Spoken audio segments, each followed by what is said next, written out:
നമുക്ക് പ്രാർത്ഥിക്കാം. അമ്മേ പരിശുദ്ധമ്മേ, അമ്മേ പരിശുദ്ധമ്മേ, ദൈവമാതാവേ, കൃപാസനത്തിലൂടെ ഞങ്ങൾക്കും ഞങ്ങളുടെ ദേശത്തിനും അമ്മ മധ്യസ്ഥം തേടി തന്ന എല്ലാ അനുഗ്രഹങ്ങൾക്കും കൃപകൾക്കും ഞങ്ങളിപ്പോൾ ഹൃദയം നിറഞ്ഞ നന്ദി പറയുന്നു. അമ്മേ പരിശുദ്ധമ്മേ, ദൈവമാതാവേ, 2004 ഡിസംബർ 7 തീയതി ഉച്ചകഴിഞ്ഞ് 2:30 കൃപാസനത്തിൽ സംഭവിച്ച അമ്മയുടെ പ്രത്യക്ഷപ്പെടലിനെ കുറിച്ച് തിരുസഭയ്ക്ക് സമർപ്പിച്ചിരിക്കുന്ന പഠനരേഖകളുടെ സഭാത്മകമായ പഠനം ആരംഭിക്കുവാൻ ഞങ്ങൾ പ്രാർത്ഥിക്കുന്നു.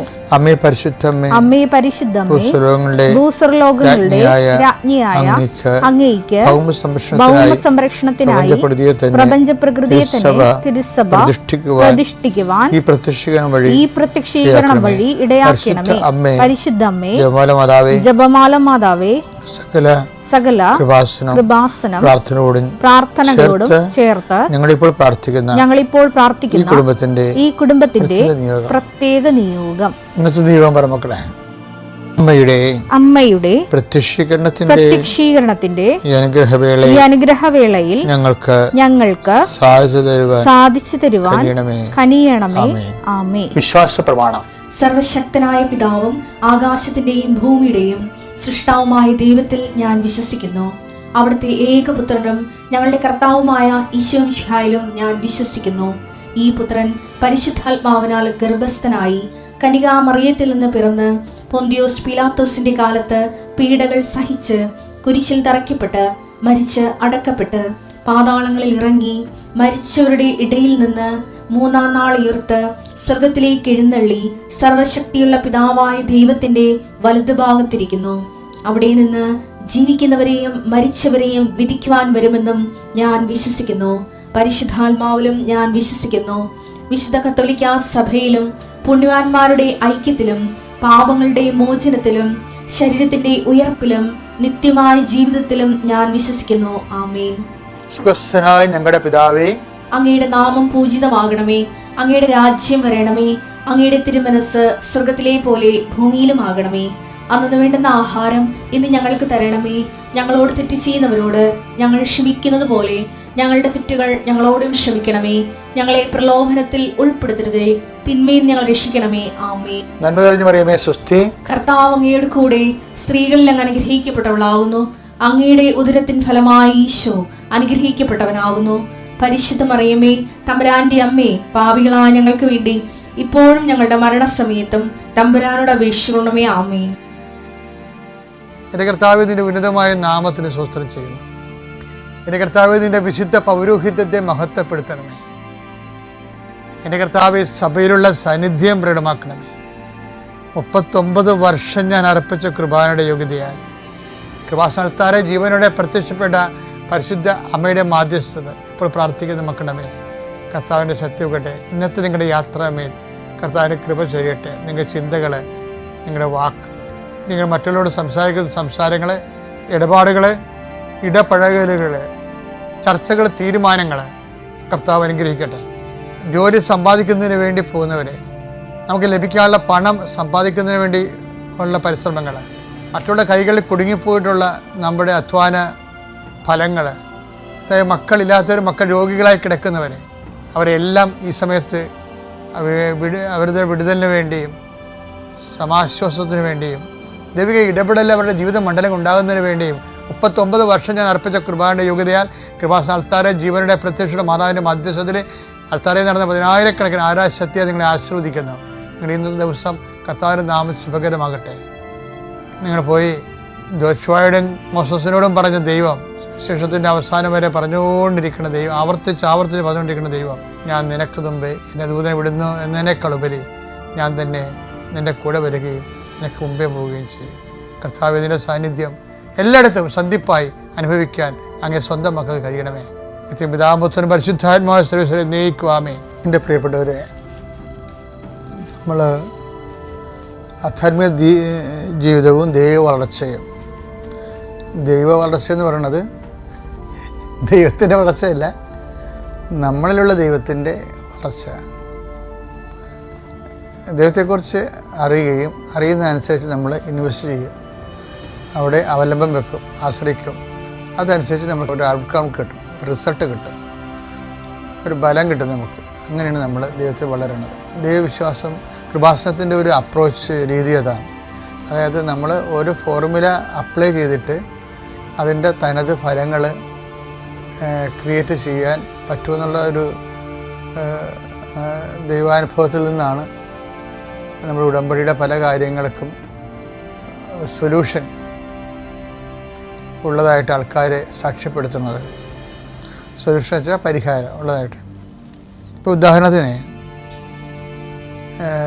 റോമ 4:20 ദൈവത്തെ മഹത്വപ്പെടുത്തിക്കൊണ്ട് ഒന്ന് പറഞ്ഞ ഏറ്റവും ദൈവത്തെ മഹത്വപ്പെടുത്തിക്കൊണ്ട് അവൻ വിശ്വാസത്താൽ ശക്തി പ്രാപിച്ചു. ഇപ്പം വിശ്വാസത്തിൻ്റെ ഒരു രീതി എന്ന് പറയുന്നത് ഒരു കേവലമായിട്ട് ഒരിക്കലും നിൽക്കത്തില്ല. വിശ്വാസം ഇങ്ങനെ എംപവർ ചെയ്തുകൊണ്ടിരിക്കുക, ശക്തി പ്രാപിക്കുക. അതുകൊണ്ടാണ് ഞാൻ എപ്പോഴും നിങ്ങളോട് പറയുന്നത് ഈ ക്രോണോളജിക്കൽ ഫെയ്ത്ത് എന്ന് പറയുന്ന ഒരു കോൺസെപ്റ്റിനെ കുറിച്ച്. ക്രോണോളജിക്കൽ ഫെയ്ത്ത് എന്ന് പറയുന്നത് നമുക്കിപ്പോൾ എത്ര വയസ്സുണ്ട്, ഇപ്പോൾ എനിക്ക് 65 വയസ്സായി. അപ്പോൾ ഈ 65 വയസ്സിൻ്റെ വിശ്വാസമാണ് ഇത് ലെവൽ വേണ്ടത്. പക്ഷേ ജീവിതമായത് കാരണം നമുക്ക് 65 വയസ്സുകാരന് 70 വയസ്സിൻ്റെ വിശ്വാസം, അല്ലെങ്കിൽ വിശ്വാസം എന്ന് പറഞ്ഞ കുതിര ജീവിതമാകുന്ന വണ്ടിയുടെ മുമ്പിലുണ്ടാകണം. വിശ്വാസമല്ലേ നമ്മൾ വലിച്ചുകൊണ്ട് പോണത്. വണ്ടിയുടെ പുറകിലാണ് കുതിരയെങ്കിൽ എന്തു ചെയ്യും? കുതിരക്കും ഗുണമില്ല, വണ്ടിക്കും ഗുണമില്ല. അപ്പം അതുകൊണ്ട് തന്നെ എപ്പോഴും ഈ ക്രോണോളജിക്കൽ ഇയറിനെ കവർ ചെയ്ത് കയറി നിൽക്കണം വിശ്വാസ വർഷം എന്ന് പറയുന്നത്. ഫെയ്ത്ത് ഇയർ എന്ന് പറഞ്ഞ സംഭവമുണ്ട്. ഫെയ്ത്ത് ഇയർ എപ്പോഴും ഒരു വർക്കൗട്ട് ചെയ്യുമ്പോൾ നമ്മൾ ജിംനേഷ്യത്തിൽ നമ്മൾ വർക്കൗട്ട് എന്നാണ് പറയണത്. ആധ്യാത്മിക ജീവിതത്തിലും ഈ വർക്കൗട്ടുണ്ട്. വർക്കൗട്ട് ഇപ്പോൾ ഞാൻ ഇന്നലെ ഒരു വർക്കൗട്ട് പറഞ്ഞില്ലേ നിങ്ങളോട്, എന്ന് വെച്ച് കഴിഞ്ഞാൽ നിന്നെ ഞാൻ എല്ലാ ജനങ്ങളുടെ മുമ്പിൽ ഉന്നതനാക്കും എന്ന് പറയുന്ന ദൈവം ഉടനെ ചെയ്യണേ എന്താ? വെള്ളപ്പൊക്കത്തിൻ്റെ മുമ്പിൽ കൊണ്ടുവന്ന് നിർത്തുകയാണ് യോശുവാനെ, ഇല്ലേ? എന്നിട്ട് അത് സോൾവ് ചെയ്യാൻ പറയും. വെള്ളപ്പൊക്കത്തിലൂടെ ഗെത്രു ചെയ്യാൻ പറയും. അപ്പോൾ ഗെത്രു ചെയ്യാൻ പറയുമ്പോൾ വെള്ളപ്പൊക്കം കണ്ടാൽ ഭീരുവായി പിന്തിരിഞ്ഞു ഓടാതിരിക്കാൻ പറയും. ശക്തനായിരിക്കണം, ധീരനായിരിക്കണം എന്ന് പറയും. അപ്പോൾ അങ്ങനെ ശക്തനും ധീരനുമായിരിക്കുക. അതിനർത്ഥം വെള്ളപ്പൊക്കം മുമ്പിൽ കണ്ടുകൊണ്ടാണ്, ജോർദാൻ നദി കരകവിഞ്ഞ് കൊയ്ത്തുകാലത്ത് ഒഴുകുന്നത് കണ്ടുകൊണ്ടാണ് ശക്തനും ധീരനുമായിരിക്കണം, അല്ലെങ്കിൽ നീ പകച്ചു പോകുമെന്ന് പറയണം. അപ്പോൾ ഓരോ രോഗങ്ങളും കടങ്ങളും വിറ്റവരുടെ വേർപാടും മരണവും ഒക്കെ സംഭവിക്കും. നമുക്ക് മുമ്പിൽ എന്തും സംഭവിക്കാം. ജീവിതം അതിൻ്റെ സ്വഭാവ ചേഷ്ടകളുമായിട്ട് മുന്നോട്ട് പോകും. നമ്മൾ പിന്തിരിഞ്ഞു ഓടാതിരിക്കാനാണ് ശക്തനും ധീരനുമായിരിക്കുക. എന്താ കാരണം? നിന്നെ ഇതുവരെ നയിച്ച ദൈവം നിൻ്റെ മുമ്പേ പോകുന്നുണ്ടെന്ന്. വെള്ളപ്പൊക്കം അല്ല മുമ്പിൽ, ദൈവമാണെന്ന് ഓർക്കണം. ഇപ്പം നമ്മൾ പക്ഷെ കാണുന്ന വെള്ളപ്പൊക്കത്തെ ആയിരിക്കും.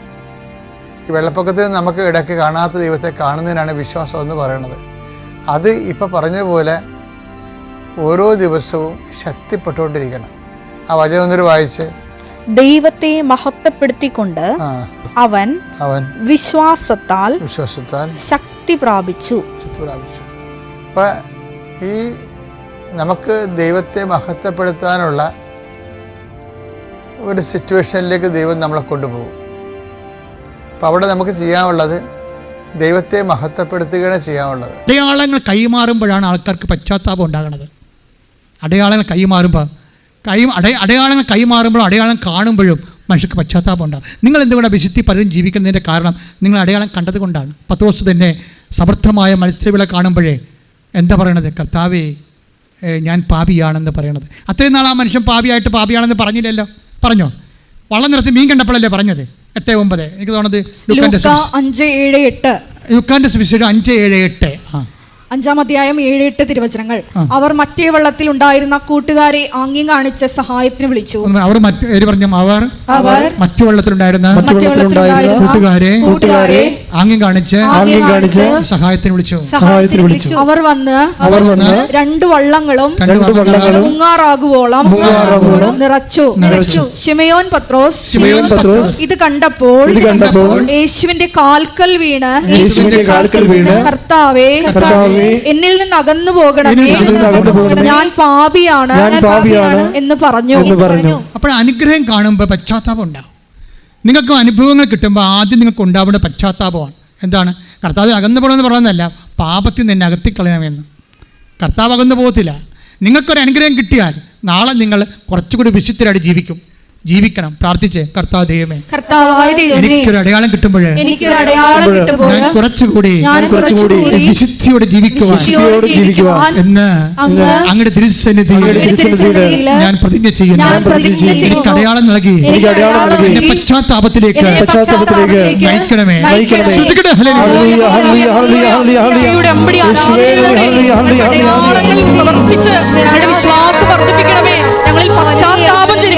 മത്തായിയുടെ സുവിശേഷത്തിലെ ഈശോയുടെ സ്വർഗ്ഗാരോഹണം വെളിപ്പെടുത്തിയിരിക്കുന്നത് 28-ാം അധ്യായം 20-ാമത്തെ വാക്യത്തിലാണ്. സ്വർഗ്ഗാരോഹണത്തിൻ്റെ ആ ദിവ്യമായ അവസാന മുഹൂർത്തങ്ങളിലെ ഉടമ്പടിയുടെ സ്പിരിറ്റിലാണ് ഈശോ സംസാരിക്കുന്നത്.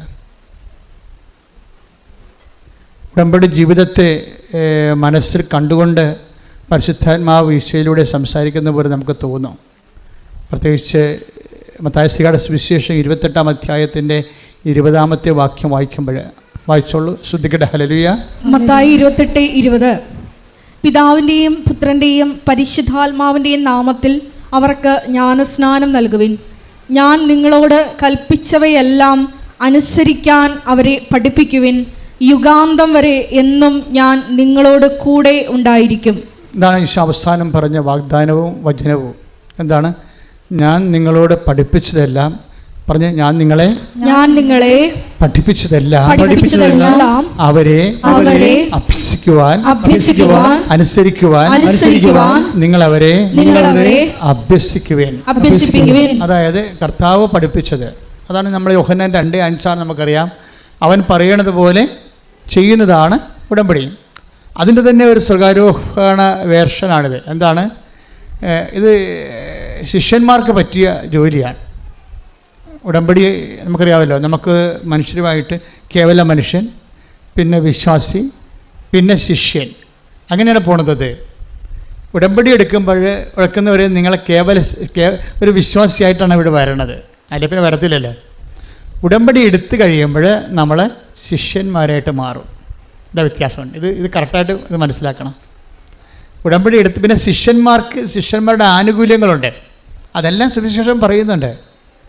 ഉടമ്പടി എടുക്കുമ്പോൾ നമ്മൾ വിശ്വാസം, ഇപ്പം നമ്മൾ കേവല വിശ്വാസി എന്ന നിലയിലാണ് ഉടമ്പടിയിലേക്ക് പ്രവേശിക്കുന്നത്. ഉടമ്പടി എടുത്തു കഴിയുമ്പോൾ നമ്മൾ മത്തായിയുടെ സുവിശേഷം 28:19 വായിച്ചേ. ശ്രദ്ധിക്കട്ടെ. ഹല്ലേലൂയ. 28:19. ആകയാൽ നിങ്ങൾ പോയി എല്ലാ ജനതകളെയും ശിഷ്യപ്പെടുത്തുവിൻ. ഈശോ പറഞ്ഞ അവസാന വാക്കിൽ ഒന്നാണ്. എന്താണ്? എല്ലാ ജനതകളെയും ശിഷ്യപ്പെടുത്തുവിൻ. ഇനി എങ്ങനെയാണ് ശിഷ്യപ്പെടുത്തുന്നതെന്നാണ് മത്തായിയുടെ സുവിശേഷം 28:19 പറയണത്. നിങ്ങൾ എല്ലാ ജനതകളെയും നിങ്ങൾ പോയി എല്ലാ ജനതകളെയും ശിഷ്യപ്പെടുത്തുവിൻ. അപ്പൊ ഇനി എങ്ങനെയാണ് ശിഷ്യപ്പെടുത്തുന്നത്? അതാണ് 28:20 പറയണത്. ഒന്നൊരു വായിച്ചേ. പിതാവിന്റെയും പുത്രന്റെയും പരിശുദ്ധാത്മാവിന്റെയും നാമത്തിൽ അവർക്ക് ജ്ഞാനസ്നാനം നൽകുവിൻ. ഞാൻ നിങ്ങളോട് കൽപ്പിച്ചവയെല്ലാം അനുസരിക്കാൻ അവരെ പഠിപ്പിക്കുവിൻ. ജ്ഞാനസ്നാനം അവിടെ നിൽക്കട്ടെ. ജ്ഞാനസ്നാനം പലതരമുണ്ട്. വിശ്വാസത്തെ ജ്ഞാനസ്നാനമുണ്ട്. ഇപ്പം ഈ കഴിഞ്ഞ ദിവസങ്ങൾ എന്താ സംഭവിച്ചത്? പരിശുദ്ധ മാർപ്പാപ്പ കത്തോലിക്ക സഭയിലല്ലാത്ത 21 പേരെ വിശുദ്ധരുടെ പട്ടികയിൽ ചേർത്ത്. അതിനുള്ള കാരണം എന്താണ്? അവരെ ജലത്താൽ മാത്രമല്ല രക്തത്താലും ജ്ഞാനസ്നാനം സ്വീകരിച്ചെന്നാണ്. ISI തീവ്രവാദികൾ പട്ടാപ്പകൽ കൊന്ന 21 പേര് മാർപ്പാപ്പ കോപ്റ്റിക് സഭ, കത്തോലിക്ക സഭയല്ല, വേറൊരു സഭയാണ്, ക്രൈസ്തോണർ ചെയ്യുന്ന വേറൊരു സഭയാണ്, ഈജിപ്ഷ്യൻ സഭയാണ്. ഇപ്പം കത്തോലിക്ക സഭയിലേക്ക് ഇവിടെ വരുമ്പോൾ, നമുക്ക് കേരളത്തിലേക്ക് വരുമ്പോൾ എന്തോ ഒരു ജ്വലിച്ച് നിൽക്കുകയാണ്. എത്രയോ മനുഷ്യരാണ് സഭയുടെ ജീവനാടി പോലെ പ്രവർത്തിക്കുന്നത്. ഞാൻ ഈജിപ്തിൽ ചെന്നപ്പോൾ, ഈജിപ്ഷ്യൻ കോപ്റ്റിക് സഭയാണ്. അപ്പോൾ ഞാൻ ഈജിപ്തിൽ ചെന്നപ്പോൾ ഔസേപ്പിതാവും മാതാവും ഉണ്ണിയേയും കൊണ്ട് ഒളിച്ച് താമസിച്ച സ്ഥലമുണ്ട്. ബെത്ലഹേമിൽ നിന്ന് അവർ ഓടിപ്പോന്നപ്പോൾ അത് ഈജിപ്തിലാണ്, കെയ്റോയിലാണ്. അപ്പോൾ അതൊരു പള്ളിയാണ്, കൊച്ചു പള്ളിയാണ്, ഇതുപോലെ ചാപ്പലാണ്. പക്ഷേ അതിൻ്റെ അകത്ത് കയറിയപ്പോൾ എനിക്ക് സങ്കടമായിപ്പോയി. കാര്യം ഞാനേ ഉണ്ടായിരുന്നുള്ളൂ എൻ്റെ അകത്ത്. ഔസേപ്പിതാവും മാതാവ് ഒളിച്ചിരുന്ന സ്ഥലമാണ് ഉണ്ണിയേയും കൊണ്ട്. അവിടെ നിന്ന് ഓടി വന്ന് ഇവിടെ താമസിച്ചപ്പോൾ പാരമ്പര്യമായിട്ട് 2000 കൊല്ലങ്ങളായിട്ട് ആ സ്ഥലം മനസ്സിലാക്കി അന്നത്തെ വിശ്വാസികൾ ഒരു പള്ളി പണിതിരിക്കുകയാണ്. ആ പള്ളിയുടെ അകം നോക്കിയപ്പോൾ എനിക്ക് സങ്കടം തോന്നിപ്പോയി. കോപ്റ്റിക് സഭ, ഈജിപ്ഷ്യൻ കോപ്റ്റിക് സഭയുടെ പള്ളിയാണത്. അനാലങ്കൃതമായിരിക്കുന്നു. അത്രക്കേറെ ഒരു ഇപ്പം ഇവിടെ തന്നെ നമ്മളെന്ത് ലളിതമാണെങ്കിലും വൃത്തിയില്ലേ. പക്ഷേ അങ്ങനെ എനിക്കൊരു ഇരുണ്ടും മൂടിയൊരു അവസ്ഥ, ആരും അത് നോക്കാനില്ല. ഇതൊരവസ്ഥ എനിക്ക് തോന്നി. അവിടെ ടൂറിസ്റ്റ് കേന്ദ്രമായിട്ട് പോരും. അപ്പോൾ അവിടെയൊക്കെ വിശ്വാസം പീഡിപ്പിക്കപ്പെടുന്നുണ്ട്. അവരുടെ ആൾക്കാരെയാണ് ഈ ഐഎസ് കൊണ്ട് ലിബിയയിൽ വെച്ച് വധിച്ചത്. അവരെയാണ് ഇപ്പോൾ മാർപ്പാപ്പ വിശുദ്ധരുടെ പട്ടികയിലേക്ക് ചേർക്കണത്. അപ്പോൾ അവരുടെ ഒരു പോപ്പുണ്ട് കോപ്റ്റിക് സഭയുടെ, ദിമിത്രിയോസ് രണ്ടാമൻ. അപ്പോൾ അദ്ദേഹം പറഞ്ഞത് ഞങ്ങൾ അവരോട് പ്രാർത്ഥിക്കുന്നുണ്ടെന്നാണ് പറഞ്ഞത്. എന്താണ്? അവർ രക്തസാക്ഷികളാണ്, അതേസമയം തന്നെ വിശ്വാസത്തിൻ്റെ രക്തസാക്ഷികളാണ്. അതേസമയം തന്നെ അവർ ഇപ്പോഴ് വിശുദ്ധ വിശ്വാസത്തിന് വേണ്ടി രക്തം ചിന്തിയതാണ്. ആരെയും കൊല്ലാൻ പോയിട്ടും കൊന്നും അല്ല. നമ്മൾക്ക് അവരെ കൊല്ലണ സമയത്ത് പോലും അവർ മുട്ടിയിൽ നിന്ന് പ്രാർത്ഥിക്കുന്നത് കാണാം. അപ്പോൾ എന്തൊരു വിശ്വാസമാണ് അവരുടെയൊക്കെ. ഞാൻ ഓർക്കുകയാണ്, കേരള സഭയിൽ നിന്നാണ് 10-20 പേരെ പിടിച്ചുകൊണ്ട് പോയെങ്കിൽ ഉള്ള അവസ്ഥ എന്തായിരിക്കും? എത്ര പേര് ചാകുമ്പോൾ പ്രാർത്ഥിക്കും, കർത്താവിനെ തെറി വിളിക്കും വേണമെങ്കിൽ. തമാശ പറയാം. ഞാനത് അവരെ കാണുമ്പോൾ ഞാൻ ഓർത്തു പോയിട്ടുണ്ട്. അപ്പോൾ നമ്മളെ സഭയിൽ ഇങ്ങനെ ഭയങ്കരമായ ഇടിമുഴക്കം പോലെയുള്ള സ്തുതിപ്പും പ്രാർത്ഥനയും ആൾക്കാരുടെ തള്ളിച്ചൊക്കെ ഉണ്ടെങ്കിലും വിശ്വാസത്തിന് വേണ്ടി വില കൊടുക്കേണ്ട ഒരു അവസ്ഥ വന്നാൽ എത്ര പേര് നിലനിൽക്കുമെന്ന് അത് കർത്താവിനറിയാം. കള്ളനാണയോ യഥാർത്ഥ നാണയവും കർത്താവിനറിയാം. നമ്മളെപ്പോഴും കർത്താവിൻ്റെ മുമ്പിൽ കള്ളനാണയമായി നിന്നാൽ നിങ്ങൾക്ക് സ്വാഭാവികമായിട്ട് ശിഷ്യന്മാരാകാൻ പറ്റത്തില്ല. ക്രിസ്ത്യന്മാർക്ക് കള്ളനാണയങ്ങൾക്ക് കെട്ടിത്തൂങ്ങാനേ പറ്റത്തുള്ളൂ. യുദാസ് കെട്ടിത്തൂങ്ങിയില്ലേ? ശിഷ്യന്മാരുടെ കൂട്ടത്തിലുണ്ടായിരുന്ന കള്ളനാണയമാണ്. ഒരു വിഷയം വന്നപ്പോൾ മറുകണ്ഠം ചാടി കർത്താവിന് ഒറ്റുകൊടുത്ത് കെട്ടിത്തൂങ്ങി. അപ്പോഴും നമ്മുടെ മുമ്പിൽ ഒരു വിശ്വാസിക്കൊരു സാധ്യതയുള്ളതെന്ന് പറയുന്നത് ഏറ്റവും കുറഞ്ഞ പക്ഷം വിശ്വാസത്തിന് സാക്ഷ്യം വഹിക്കേണ്ട ഒരു അവസ്ഥ വന്നാൽ. ഇന്നലെ ഇവിടെ ഒരു സാക്ഷ്യം ഞാൻ കേട്ടു, പേര് ഞാൻ പറഞ്ഞു പോയി. അവർ പറഞ്ഞു ഇത്രയേ ഉള്ളൂ, ഞാൻ ഈ തിരിയൊക്കെ എടുത്തുകൊണ്ട് വീട്ടിൽ വന്ന് പത്രമൊക്കെ കൊടുത്ത് പത്രമെല്ലാം സുവിശേഷ വേലയൊക്കെ ചെയ്ത് വീട്ടിൽ വന്നപ്പോൾ അപ്പം കഥ കടച്ച് എന്നെ കയറ്റിയില്ല എന്ന് പറഞ്ഞ്, അകത്ത് കയറ്റിയില്ലെന്നാ. ഞാൻ പിന്നെ അപ്പനോട് ഗുസ്തിക്കൊന്നും പോയില്ല. അപ്പൻ്റെ അവസ്ഥ, അപ്പൻ്റെ വേറെ വിശ്വാസമാണ് അപ്പന്. അത് കാരണം ഞാൻ വീട്ടുകാരുടെ വിശ്വാസം അല്ലേ, അതുകൊണ്ട് എന്നെ കയറ്റില്ലെങ്കിൽ കുഴപ്പമില്ല, ഞാൻ അറിയത്ത് കിടന്നോളാം ഈശോയ്ക്ക് വേണ്ടിയെന്ന് പറഞ്ഞിട്ട് അവളത് ഉൾക്കൊണ്ട്. പക്ഷെ കാലാന്തരം പക്ഷെ വിശ്വാസം കളഞ്ഞില്ല. ആ ഉടമ്പടി തന്നെ ഉറച്ചു നിന്ന് ദൈവം അവരെ എല്ലാ മേഖലകളിലും ശിഷ്യനായി കഴിഞ്ഞാൽ ഉള്ളവർ നിങ്ങൾക്കറിയാമല്ലോ, ശിഷ്യനായി കഴിയുമ്പോൾ ഉണ്ടാകുന്ന ഗുണം എന്താണെന്നറിയാമോ? ശിഷ്യനായി കഴിയുമ്പോൾ മത്തായി, അതായത് യോഹന്നാൻ്റെ സുവിശേഷം 15:7 വായിച്ച ശ്രുതികട്ടെ. ഹല്ലേലൂയ, യോഹന്നാൻ 15:7 നിങ്ങൾ എന്നിൽ വസിക്കുകയും എൻ്റെ വാക്കുകൾ നിങ്ങളിൽ നിലനിൽക്കുകയും ചെയ്യുന്നെങ്കിൽ ഇഷ്ടമുള്ളത് ചോദിച്ചുകൊള്ളുക, നിങ്ങൾക്ക് ലഭിക്കും. 8 വായിച്ച 15. നിങ്ങൾ ധാരാളം ഫലം പുറപ്പെടുവിക്കുകയും അങ്ങനെ എൻ്റെ ശിഷ്യന്മാരായിരിക്കുകയും ചെയ്യുന്നത് വഴി പിതാവ് മഹത്വപ്പെടുന്നു. ഇതാണ് പ്രശ്നം. അതായത് ശിഷ്യന്മാരാകണത് 15:8 വെച്ചാണ്. യോഹന്നാൻ 15:7-8 വെച്ചുകൊണ്ടാണ്. അത് ഉടമ്പടി അനുസരിച്ചാണ്. ഉടമ്പടി നിങ്ങളെ ശിഷ്യന്മാരാക്കി സ്ഥിരിക്കും. ഒന്നിന് വായിച്ചേ, യോഹന്നാൻ 15:7-8 വായിച്ചേ. നിങ്ങൾ എന്നിൽ വസിക്കുകയും നിങ്ങൾ എന്നിൽ വസിക്കുകയും എന്റെ വാക്കുകൾ നിങ്ങളിൽ നിലനിൽക്കുകയും ചെയ്യുന്നെങ്കിൽ ഇഷ്ടമുള്ളത് ചോദിച്ചുകൊള്ളുക, നിങ്ങൾക്ക് ലഭിക്കും. നിങ്ങൾ ധാരാളം ഫലം പുറപ്പെടുവിക്കുകയും അങ്ങനെ എന്റെ ശിഷ്യന്മാരായിരിക്കുകയും ചെയ്യുന്നത് വഴി പിതാവ് മഹത്വപ്പെടുന്നു. അപ്പൊ ഇതാണ് സംഭവം. ഉടമ്പടിയാണ് ഒരു വ്യക്തിയെ ശിഷ്യനാക്കുന്നത്. അത് ഞാൻ ആദ്യമേ പറഞ്ഞില്ലേ, നമ്മൾ വിശ്വാസിയായിട്ടാണ് ഇവിടെ വരണത്. പക്ഷെ ഉടമ്പടി എടുത്ത് കഴിയുമ്പോൾ നമ്മൾ സത്യസന്ധരാണെങ്കിൽ നമ്മൾ യേശുവിൻ്റെ ശിഷ്യന്മാരായി മാറും. നിങ്ങൾ ശിഷ്യന്മാരായി കഴിഞ്ഞാൽ എന്താ ഗുണം? 15:7 എന്താ പറയണത്? നിങ്ങൾക്ക് ഇഷ്ടമുള്ളത് ചോദിക്കാവുന്ന, ഇഷ്ടമുള്ളത്. ഇപ്പോൾ ഈ കുഞ്ഞിൻ്റെ കഥ കടച്ച് പുറത്താക്കിയ മോളുടെ വസ്തുത എന്താ അറിയാമോ? അവളുടെ പഠനങ്ങളൊക്കെ പണ്ടേ കഴിഞ്ഞതാണ്. അവൾക്കൊരു ആശയമില്ല ഇപ്പോൾ എങ്ങനെ ജീവിക്കണമെന്ന് ഒരു ആശയമില്ല. ചില ആൾക്കാർക്ക് അങ്ങനെ വരുമില്ല, കരിഞ്ഞു പോവില്ല ജീവിതം, ഒരാശയമില്ല, കരിഞ്ഞ കമ്പ് പോലെ ചെയ്യും. ചില ആൾക്കാരുടെ ജീവിതം കരിഞ്ഞ കമ്പ് പോലെ ചെയ്യും. ഉടമ്പടി മാത്രമേ അത് തളർക്കത്തുള്ളൂ. ഇവളുടെ ജീവിതം, ഇപ്പോൾ ഇവളുടെ ജീവിതത്തിൻ്റെ പ്രശ്നം കരിഞ്ഞ കമ്പാണ്. കാര്യം ഇവൾക്ക് കുറേ നാൾ പണ്ട് പഠിച്ചതാണ്. ഇപ്പം എന്തിന് പോകണമെന്ന, എന്ത് ജോലി ചെയ്യണമെന്ന, എവിടെ കിട്ടുമെന്ന പ്രത്യാശ കരിഞ്ഞു പോയ ഒരാളാണ്. പ്രത്യാശ കരിഞ്ഞു പോയ ആൾ കരിഞ്ഞ കമ്പ് പോലെയുള്ള ജീവിതമാണ്. അവരാണ് ഉടമ്പടി എടുത്തിരിക്കുന്നത്. പക്ഷേ ഉടമ്പടി ഒരു പ്രശ്നമുണ്ട്. കരിഞ്ഞ കമ്പ് തളർക്കുന്നതാണ് ഉടമ്പടിയുടെ, ദൈവം തളർപ്പിക്കുന്നതാണ് ഉടമ്പടിയുടെ ആദ്യകാലം മുതലെയുള്ള ബന്ധം. ഇപ്പോൾ നമ്മൾ കൃപാസനം കണ്ടില്ലേ ഇരിക്കണത്, ആ സ്വർണ്ണപ്പെട്ടി, അതിൻ്റെ അകത്ത് എന്താണ് മോശത്തിൻ്റെ കാലത്ത് ഉണ്ടായിരുന്നത്? 3 കാര്യങ്ങളാണ്. എന്തൊക്കെയാണ് ഉണ്ടായിരുന്നത്? 1, മഞ്ഞ അപ്പം, അപ്പമില്ല, ഭക്ഷിക്കാൻ അപ്പമില്ല. ഞങ്ങൾക്ക് അപ്പം എവിടെ നിന്ന് കിട്ടുമെന്ന് ചോദിക്കുമ്പോൾ ഇവർ അപ്പം നോക്കണം ഭൂമിയിലൊക്കെ അല്ലേ നോക്കത്തുള്ളൂ ആൾക്കാർ, അല്ലേ?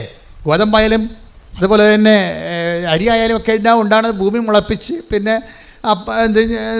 നെല്ലും ഗോതമ്പൊക്കെ ഉണ്ടാക്കി, പിന്നെ അത് ഉണക്കി പൊടിച്ച് അപ്പം ഉണ്ടാക്കി ഭൂമിയിലേ നോക്കത്തുള്ളൂ. പക്ഷെ ഭൂമിയിലല്ലാതെ നിൻ്റെ ദൈവത്തിന് ആകാശം പിളർത്തിയ അപ്പം കൊടുത്തു. Praise the Lord. കൈയടിച്ച് ഉടമ്പടിയിലൂടെ ഞങ്ങൾക്ക് അനന്ത സാധ്യതകൾ തുറന്നു തരുന്ന അവിടുത്തെ സ്നേഹത്തിന് നന്ദി പറയുന്നു. Hallelujah, hallelujah. എബ്രായർ 9:4 അതിൽ സ്വർണം കൊണ്ടുള്ള ധൂപപീഠവും, അതിൽ സ്വർണം കൊണ്ടുള്ള ധൂപപീഠവും എല്ലാ വശവും പൊന്നു പൊതിഞ്ഞ വാഗ്ദാന പേടകവും ഉണ്ടായിരുന്നു. മന്ന വച്ചിരുന്ന സ്വർണ്ണ കലശവും അഹറോന്റെ തളിർത്ത വടിയും ഉടമ്പടിയുടെ ഫലകങ്ങളും. Hallelujah, hallelujah, hallelujah. മഹത്വം, ആരാധന, ആരാധന. ഹല്ലേലൂയ. വാഗ്ദാന പേടകത്തിലുള്ള എന്താണ്? കർത്താവിൻ്റെ വചനം. പിന്നെ എന്താണ്? ഭൂമിയിൽ നിന്നല്ലാതെ ആകാശം പിളർത്തിക്കൊണ്ടുവരുന്ന അപ്പം. ആകാശം പിളർത്തിക്കൊണ്ടുവരുന്ന അപ്പം ഇപ്പോഴും നടക്കുന്നുണ്ട്. ഇപ്പം ഞാനീ പറഞ്ഞ കൊച്ചിൻ്റെ കാര്യം എന്താണെന്നറിയോ? അവൾക്ക് ആകാശം പിളർത്തിയാണ് അപ്പം കൊടുത്തിരിക്കുന്നത്.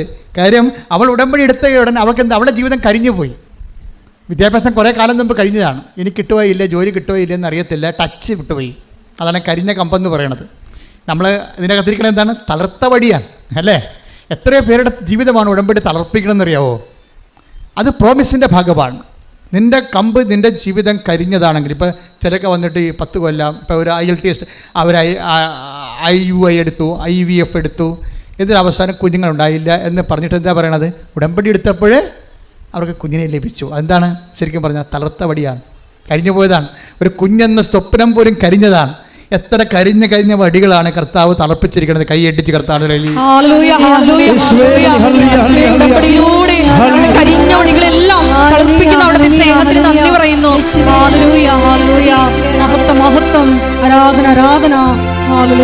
ശുദ്ധ പരമദിവ്യകാരുണ്യത്തിന്.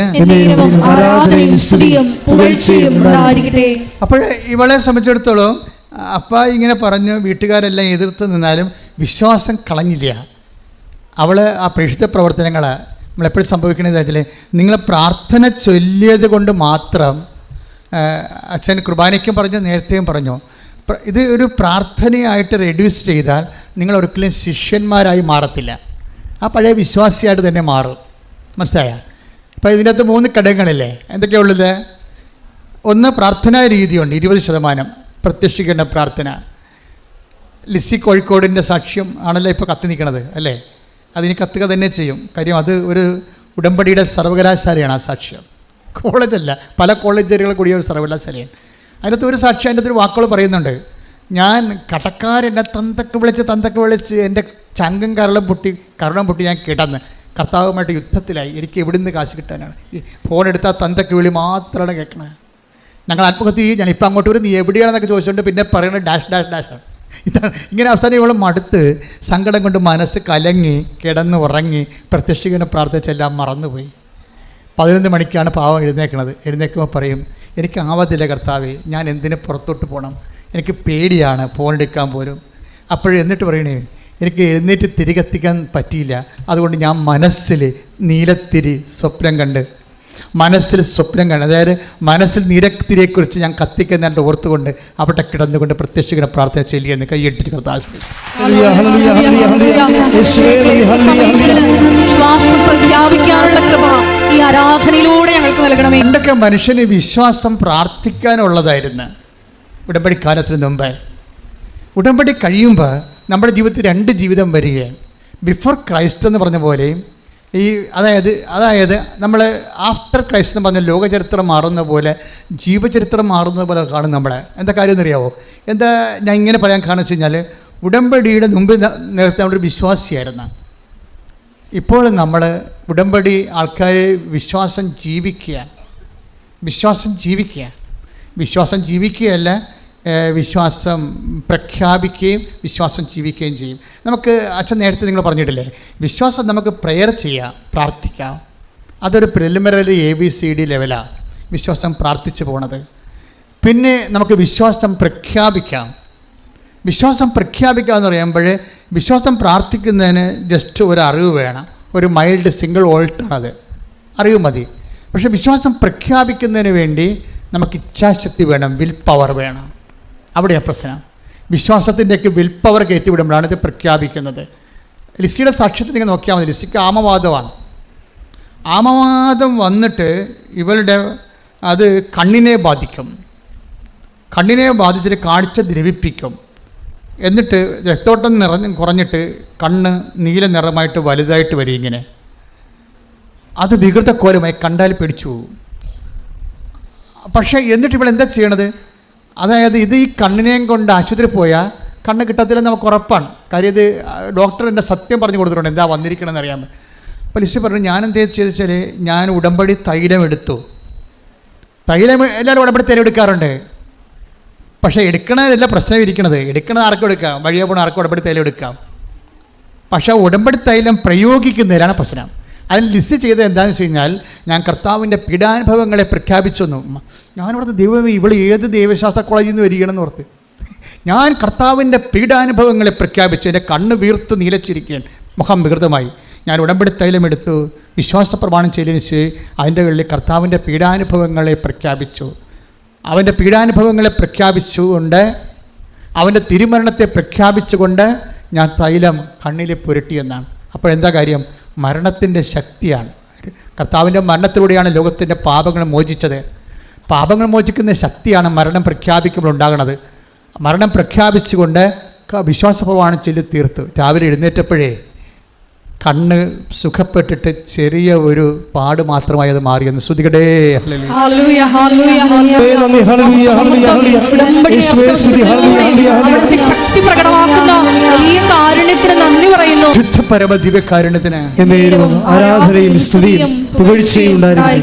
പ്രഖ്യാപനം എന്ന് പറയുന്നത് ഇപ്പൊ പ്രാർത്ഥന, പ്രഖ്യാപനം അഥവാ പ്രഘോഷണം, അങ്ങനെ പിന്നെ പ്രയോഗം, ഇതെല്ലാം വിശ്വാസത്തിൻ്റെ ആട്രിബ്യൂഷൻസാണ്. നമുക്ക് നിർഭാഗ്യവശായി സാധാരണ ആൾക്കാർക്ക് പ്രാർത്ഥന മാത്രമേ അറിയത്തുള്ളൂ. ഉടമ്പടി അതുകൊണ്ടാണ് ഞാൻ പറയുന്നത്, ഉടമ്പടി പ്രാർത്ഥനയിലെ വർക്കൗട്ട് ചെയ്യത്തില്ലെന്ന്. പ്രാർത്ഥന മാത്രമേ അറിയത്തുള്ളൂ. അതിന് പ്രഖ്യാപനമുണ്ട്, പിന്നെ പ്രയോഗമുണ്ട്. കർത്താവിൻ്റെ മരണത്തെ പ്രഖ്യാപിക്കുന്നു ലിസി. പിന്നെ എന്താണ്? അതിൻ്റെ അടയാളമായി അവൾ കർത്താവിൻ്റെ ശക്തിയെ, നമ്മുടെ ബലഹീനതയിലാണ് ദൈവത്തിൻ്റെ ശക്തി. അതാണ് സംഭവം. 2 കൊറിന്ത്യർ 19:10-9 വായിച്ച് ശ്രദ്ധിക്കട്ടെ. ഹല്ലേലൂയ. 2 കൊരിന്തോസ് 12:9. സോറി. എന്നാൽ അവിടുന്ന് എന്നോട് അരുളി ചെയ്തു. എന്നാൽ പറഞ്ഞേ. അവിടുന്ന് എന്നോട് അരുളി ചെയ്തു. നിനക്ക് എന്റെ കൃപ മതി. എന്തെന്നാൽ ബലഹീനതയിലാണ് എന്റെ ശക്തി പൂർണ്ണമായി പ്രകടമാകുന്നത്. ഇത് ഈ വചനം ആണ്, ഈ വചനമാണ് ഉടമ്പടിയുടെ കാര്യം എന്ന് പറഞ്ഞ ബലഹീനതയിലാണ് നിനക്കെന്റെ കൃപ മതി. എന്തെന്നാൽ ബലഹീനതയിലാണ് എന്റെ ശക്തി. ആരുടെ ശക്തിയാണ്? ദൈവത്തിന്റെ ശക്തി. അപ്പൊ ദൈവത്തിന്റെ ശക്തി നമ്മുടെ ആരോഗ്യത്തിൽ വർക്കൗട്ട് ചെയ്യത്തില്ല, 0 മെറിറ്റിലെ വർക്ക് ചെയ്യത്തുള്ളൂ. നമ്മുടെ ഉടമ്പടിയുടെ പ്രഖ്യാപിത നിയമം എന്താണ്? Not by merit but by grace. നിങ്ങളുടെ യോഗ്യത കൊണ്ടല്ല, എൻ്റെ കൃപ കൊണ്ടെന്ന്. പക്ഷേ കൃപ വർക്ക് ചെയ്യണത് എവിടെയാണ്? സീറോ മെറിറ്റിലാണ്. അതാണ് ബലഹീനതയിലാണ്. പറഞ്ഞേ, ബലഹീനതയിലാണ് 12:9 2 കൊരിന്ത്യൻസ്. എന്താണ്? ബലഹീനതയിലാണ് ദൈവത്തിന്റെ കൃപ പ്രവർത്തിക്കുന്നത്. അപ്പൊ ഈ ബലഹീനം എന്ന് പറയുമ്പോൾ ഇപ്പൊ അവളുടെ കണ്ണ് രോഗിയായി, കണ്ണ് പഴുത്തിരിക്കുന്നു, അത് ബലഹീനമായി അല്ലേ? ഇവിടുത്തെ ആപ്ലിക്കേഷൻ എന്താണ്? ഇവിടെ എന്താ പ്രവർത്തിക്കാൻ സാധ്യതയുള്ളത്? ദൈവത്തിന്റെ ശക്തിയാണ്. ദൈവത്തിൻ്റെ ശക്തി ഇങ്ങനെ ഈ ബലഹീനമായ കണ്ണുകളിലേക്ക്, കാഴ്ച നഷ്ടപ്പെട്ടുകൊണ്ടിരിക്കുന്ന കണ്ണുകളിലേക്ക് ദൈവത്തിൻ്റെ ശക്തി പ്രവഹിക്കുന്നതിന് വേണ്ടിയാണ് ഈ ഉടമ്പടി തൈലം ദൈവത്തിൻ്റെ ഒരു ശക്തിയുടെ പ്രതീകമായിട്ടാണ് നമ്മളിത് തേക്കണത്. എന്നിട്ട് അപ്പോൾ പ്രഖ്യാപനം ഉണ്ടാകണം. ലിസി അതങ്ങനെ വെറുതെ തേച്ചാൽ പോലും, നമ്മൾ കുളിക്കാൻ നേരത്തെ എണ്ണ എടുത്ത് തേക്കത്തില്ലേ, അങ്ങനെ തേച്ചാൽ വർക്കൗട്ട് ചെയ്യത്തില്ല. അതിൻ്റെ പ്രയോഗത്തിൽ പ്രഖ്യാപനം ആദ്യം ഉണ്ടാകണം. എന്താണ്? കർത്താവ് നമ്മുടെ പാപങ്ങളിൽ നിന്നും, അതായത് നമ്മുടെ പാപങ്ങളാണ് അവൻ, നമ്മുടെ രോഗങ്ങളാണ് അവൻ വീണ്ടെടുത്തത്, പാപങ്ങൾക്ക് വേണ്ടി അവൻ മരിച്ചുട്ടെ. ഇത് വെടപ്പോടെ 53:7 ശ്രദ്ധിക്കട്ടെ. ഹല്ലേലൂയ ഹല്ലേലൂയ ഹല്ലേലൂയ ഹല്ലേലൂയ യേശുവേ നന്ദി, യേശുവേ സ്തുതി, hallelujah hallelujah hallelujah hallelujah hallelujah hallelujah യേശുവേ നന്ദി, യേശുവേ ആരാധന ആരാധന ആരാധന ഹല്ലേലൂയ ഹല്ലേലൂയ ഹല്ലേലൂയ ഹല്ലേലൂയ യേശുവേ നന്ദി, ഹല്ലേലൂയ ഹല്ലേലൂയ ഹല്ലേലൂയ.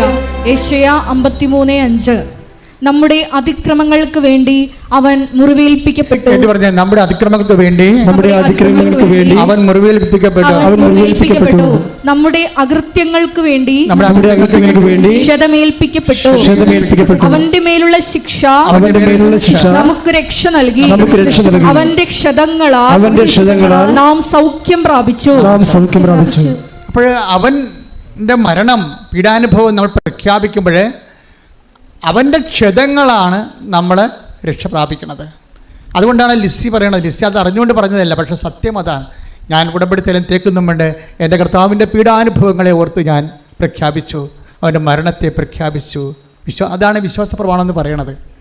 വിശ്വാസ പ്രമാണം ചെല്ലുമ്പോൾ ഓർക്കണം, അതിൻ്റെ ദൈവസ്നേഹം വേണം, പ്രത്യാശ വേണം, അതേസമയം തന്നെ അതുപോലെ തന്നെ വിശ്വാസം. 3 തിയോളജിക്കൽ വെർച്യൂസ് ഒരുമിച്ച് ഈ വിശ്വാസ പ്രമാണം പ്രഖ്യാപിക്കാൻ പറ്റത്തുള്ളൂ. അത് പ്രാർത്ഥനയില്ല, പ്രഖ്യാപനമാണ്. പക്ഷേ പ്രഖ്യാപിക്കുന്ന വ്യക്തികളിലെ ഇങ്ങനെ ഓട്ടോമാറ്റിക്കായിട്ട് നമുക്ക് വിശ്വാസ പ്രമാണം ചെല്ലാം. ഏകദൈവത്തിൽ ഞാൻ വിശ്വസിക്കുന്ന ആനകൂനൊക്കെ പറഞ്ഞ് എന്തെങ്കിലുമൊക്കെ പിച്ച് പേയും പറഞ്ഞ് അവസാനിപ്പിക്കുക, വർക്കൗട്ട് ചെയ്യത്തില്ല.